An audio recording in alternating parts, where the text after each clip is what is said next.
It's the 18th of August and I'm Tom Glasson. Welcome to The Roast. Now, with Maurice Newman announcing that global cooling is the threat we should all be worried about, I'm starting to regret all the things I did to combat global warming. I think I did too much good. I recycled too many bottles, picked up far too much rubbish, and artificially inseminated far too many polar bears. Trust me, it wasn't easy either. It's very cold down there.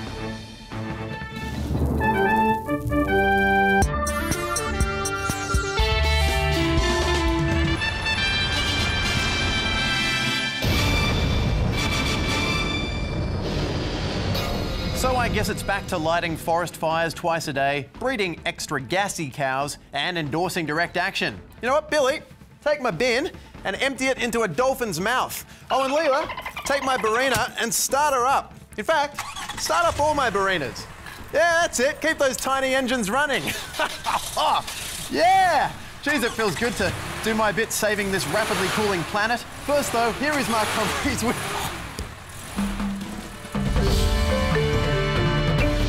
To WA first, where government departments have lost or had stolen nearly $500,000 worth of taxpayer-funded laptops and mobile phones in the last financial year. In response, the government is expected to kill some sharks. 280 computers and 29 mobile phones are missing from the Department of Education alone, which explains why they've launched the Facebook event, Need Numbers, Lost Phone. Not attending. And if WA Premier Colin Barnett finds out who's responsible, they'll be sorry. US Secretary of State John Kerry, seen here being America's most American-looking man, has reportedly had his phone tapped by Germany's Foreign Intelligence Agency. Phone tapping is a welcome change from Germany's traditional approach to foreign affairs, invading Poland. In an unrelated incident, Australia's Foreign Minister Julie Bishop has had her phone tapped. Unfortunately for hackers, Bishop likes to conduct her phone communication in silent Skype stares. North Korea, the country you least want to end up in when you book a mystery flight, has fired a series of short-range rockets just minutes before Pope Francis was due to arrive in South Korea. Catholics can rest assured the Pope was never in danger on account of the rockets being North Korean. North Korea has been criticised for the timing of the launch, but they say they had a good reason. Pyongyang insists the tests were to mark the August 15 anniversary of Korea's independence from the Japanese occupation in 1945. Makes sense. Why celebrate your independence with fireworks when you can do it with ultra-precision, high-performance tactical rockets? A North Korean rocket scientist has said, "We are just curious why the Pope, among all other days of this year, chose the day of our long-planned rocket launch to visit the South." Typical Pope never checks his calendar for North Korean missile tests. And finally to Spain, where a woman has been arrested at an airport after she was discovered with almost 2 kilos of cocaine hidden in her breast implants. Breasts make a welcome change from the traditional mode of transport. An anus for The Roast, I'm Mark Humphries. Oh, I just had the craziest dream that Tony Abbott's top business advisor, Maurice Newman, had said the Earth's climate was cooling. First up tonight, Tony Abbott's top business advisor, Maurice Newman, has said the Earth's climate is cooling. Newman, who appears to be ignoring the concerns of both scientists and this environmentalist, published his theory last week in The Australian. Newman used an opinion piece to say the world was ill-prepared for a period of global cooling. So it's global cooling now, not global warming. Someone should probably tell the 97% of climate experts they forgot to carry the one. But Newman is right about one thing. We are all ill-prepared for global cooling because this is the first we've heard of it for about 12,000 years. Why is that? It's hard to prepare voters, after all the warming propaganda, that global cooling is a possibility. Oh, that damn global warming propaganda. Honestly, I reckon he should make a feature-length documentary about global cooling because that worked for Al Gore. What would he call it? An inconvenient truth I just made up? A much more convenient truth. Look, to be fair to Newman, it's not like he just used Yahoo Answers as his source for the global cooling theory. He cited actual bona fide climate scientists, like Mike Lockwood, a climate scientist at Reading University. So unless something crazy happened, like Mike Lockwood himself announced he was completely misquoted, we really should start to take Maurice Newman seriously. I mean, maybe global cooling is a big threat, and we need to do everything in our power to stop it. Hey, keep all my Barinas running!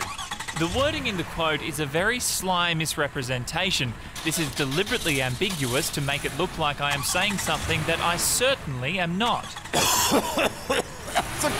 It's a false alarm! Switch off all the Barinas! That was Mike Lockwood there, Chief Maurice Newman denier. So it turns out we probably shouldn't take Newman's stance all that seriously. Which makes you wonder, why does a national newspaper take him seriously enough to give him space in their paper? The Roast's Jazz Twemlow has more.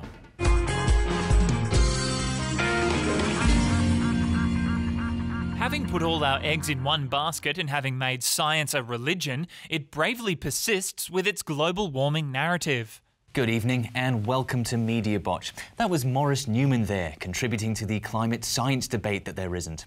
So how did this article come to be? Well, it's not entirely the Australians' fault. Before Newman did the journalistic equivalent of sitting on a keyboard, he fell prey to the delusion currently held by many experts, which is thinking that being an expert in one thing makes you an expert on everything. So don't be surprised if next week you see an op-ed in The Australian about cardiovascular surgery written by Red Foo. So should we be surprised that The Australian published this article?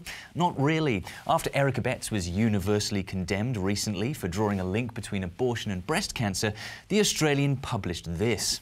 Betts' own goal aside, results from China suggest cancer studies must not be ignored. The Australian there, not realising that brain farts aren't an endangered species. You don't have to preserve them. I suppose if you can praise The Australian for one thing, at least they go out of their way to cover all the non-sides of a story. Though I do hope that's a trend that doesn't catch on. The last thing we need is a world where the news entertains every possible notion. First up tonight, aliens exist, or don't, and maybe, but also probably not? Yes, that's tonight on the Everything is Possible news. Fair, balanced and mental. The Australian then wrote a helpful addendum to Newman's article. The views expressed here are his own. And while they may be Newman's own views, The Australian doesn't have a great history when it comes to accurately reporting on climate change. Press Council criticises the Australian newspaper's climate change coverage. It also begs the question, what on earth is an opinion piece about science? Science isn't a restaurant on Urban Spoon. For Media Botch, I'm Jazz Twemlow. Jazz Twemlow there, reminding us that while everyone is entitled to an opinion, they don't all have to be published in national newspapers. We'll be right back. Have you ever given advice in a field you have no experience in? Like, should I start going to an architect when I'm sick? Should I report suspicious behaviour to a cobbler? Should I get someone else with no training in voiceover work to do my job? We'd love to know about it at the Toaster EV or Hash Brown Most PD. You know, I hear the Earth's getting cooler. You don't say. Finally tonight, I'm not feeling too good, actually. Yeah, I'm not surprised, Tom. You've been sucking down Barina gas like it's going out of fashion. Yeah. Here, take a few of these. Oh, if you say so, Doc. Oh, I'm not a doctor.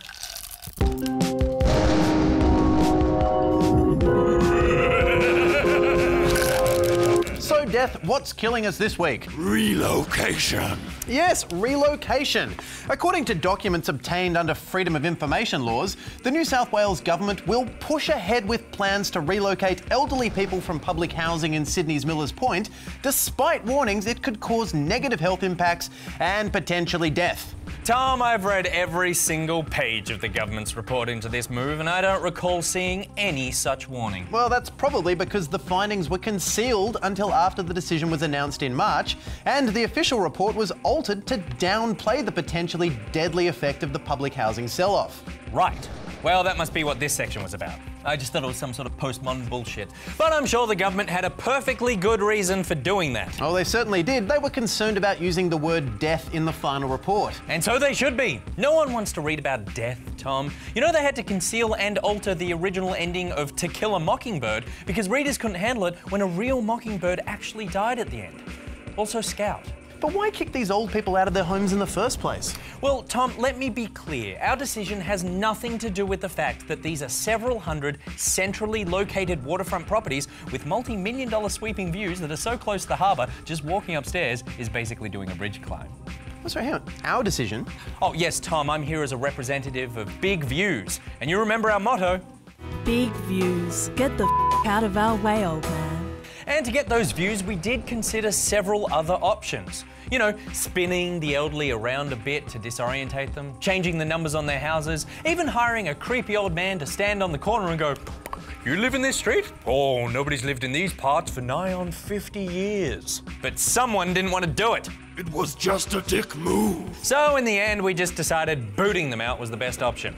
Surely the best option was following the advice of the experts, that older people with long-standing ties to the area be allowed to live out their life in Millers Point. So, you know, seems like a good idea. Yeah, sure it does, Tom. If you're poor and elderly or not a property developer. No, it had to happen now because they're old. If we don't get rid of them soon, they might die there, haunt the houses, and then we'll never get to use their views. Is that what you want, Tom? No views? So to stop them from dying, you want to move them and potentially kill them. Tom, it's like when greengrocers move the old rotten fruit into the bin. You don't do it because you hate the old fruit. You do it because you need to make way for the younger, richer fruit. Fruit that will drive up fruit bowl prices. Fruit that will bring all their rich fruit friends to town and spend heaps of their fruit money in the brand new Harborside Casino, Baranga fruit. Yeah, you got a little caught up in the metaphor there, didn't you?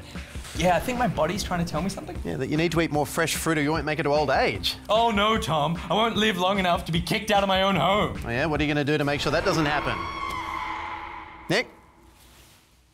Nah, he's dead again. So that's why what's killing us this week is... relocation. Also not eating enough fresh fruit. Good night. Yeah, sad about Nick, but that's what you get for leading an unhealthy lifestyle. Not me, though. I'm all about getting plenty of fresh Barina fumes. See you soon, Tom.